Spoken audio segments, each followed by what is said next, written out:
Here is something most founders never talk about. The moment your company starts growing is the exact same moment your team starts quietly falling apart. You are hiring faster, shipping more, closing bigger deals, and from the outside it looks like everything is working. But behind closed doors, your best people are exhausted. They are making mistakes they never used to make. They are going quiet in meetings. They are losing the fire that made you hire them in the first place. And you can feel it even if nobody will say it to your face. If that hits close to home, stay with me. Because what I am about to share with you over the next few minutes has helped founders go from barely holding things together to running teams that are more energized, more productive, and more loyal than ever before, without working more hours, without spending more money on headcount, and without sacrificing the growth momentum they worked so hard to build. But before we go deeper, there is something I need to tell you. We have a program linked in the description below this video. If you are already thinking this sounds like exactly what you have been searching for, go check it out now. Most people who find it say they wish they had found it a year earlier. The ones who wait usually come back later saying the same thing. So just know it is there. Now let me take you somewhere real. Picture this. You started with a small, scrappy team. 5, maybe 6 people. Everyone wore multiple hats. Nobody complained because everyone believed in what you were building. The energy in the room was electric. You did not need to manage anyone because everyone was already running at full speed on their own. Those were the days. You remember them clearly. Then growth happened, and growth is supposed to feel good. But here is what nobody warns you about.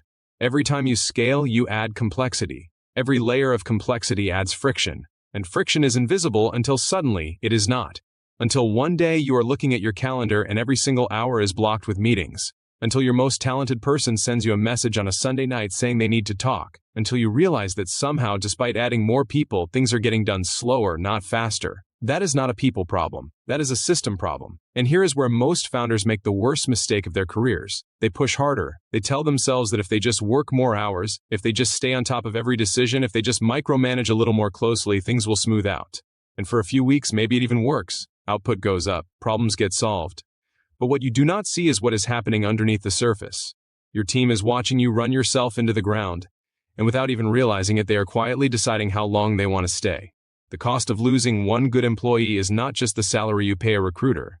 Studies consistently show that replacing a skilled team member costs between 50 and 200% of their annual salary when you factor in lost productivity, onboarding time, and the institutional knowledge that walks out the door with them. If you have a team of 15 people and even 3 of them burn out and leave within a year, you are looking at a loss that could easily exceed your entire marketing budget for the year. And that is before you even calculate the emotional tax on everyone who stayed and had to watch their teammates go. This is the cost of ignoring the burnout equation. And it is a number most founders never actually stop to calculate, because they are too busy trying to keep the wheels turning. So what do smart founders do differently? The first thing they understand is that scaling is not about doing more. It is about doing less, but doing it better. The founders who scale without breaking their teams are the ones who are obsessive about one thing, protecting their team's energy like it is the most valuable asset in the business. Because it is. Let me paint you a different picture. Imagine walking into your office on a Monday morning and the energy is different. Not the frantic, overwhelmed kind of energy you have been used to. This is focused energy, calm energy. The kind of energy that does not need to shout because it is too busy building something extraordinary. Your team knows exactly what they are working on. They know why it matters. They are not waiting on you to make every decision because the systems you have put in place give them the clarity and the authority to move on their own. And because of that, you are free. Free to think about the next level instead of putting out fires at this level. Free to have the strategic conversations that actually move the needle instead of being buried in operational chaos. Free to be the leader your team actually needs instead of the bottleneck they are quietly frustrated by.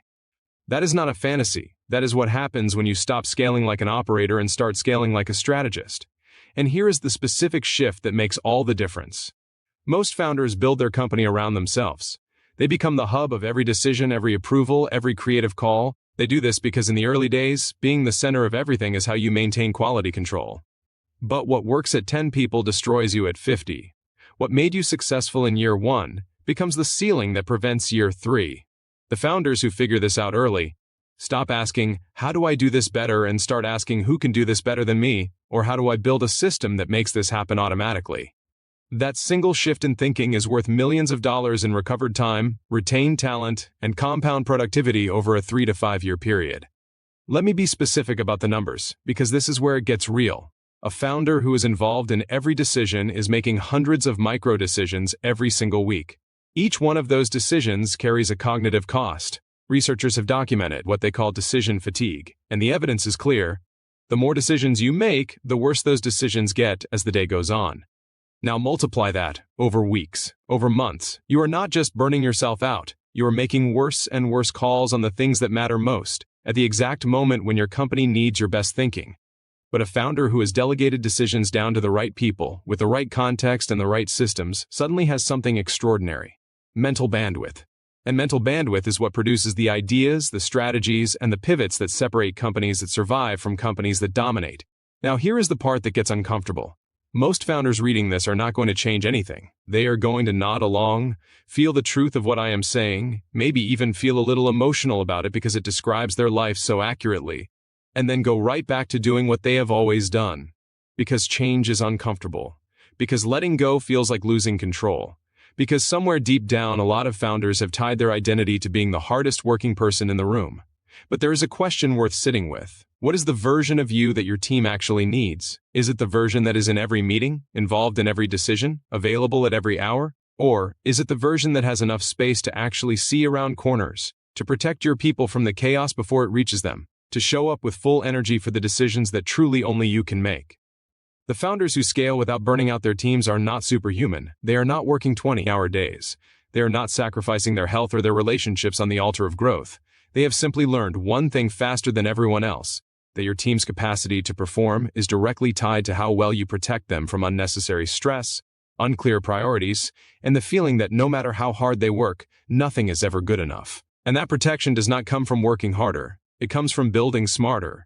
There is a pattern that the most consistently successful scaling founders all share. They invest heavily in the front end of clarity.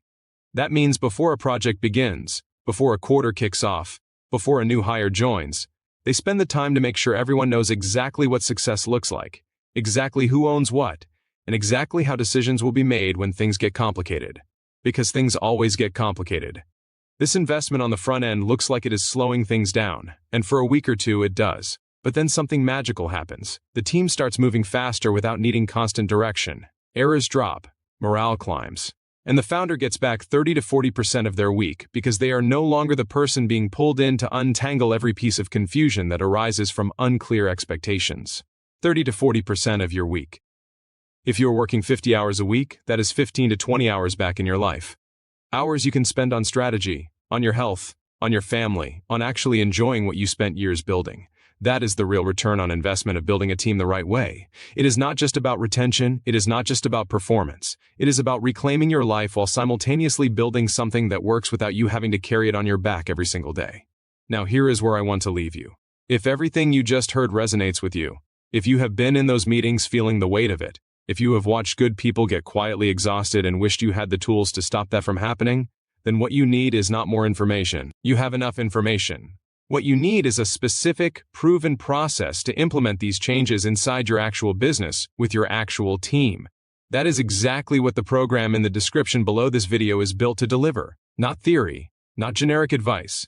A real framework built for founders who are serious about scaling without the human cost that destroys most teams before they reach their potential.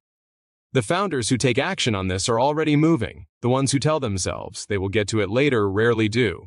And a year from now, the difference between those two groups is going to be staggering. If you're ready to be on the right side of that gap, the link is waiting for you below.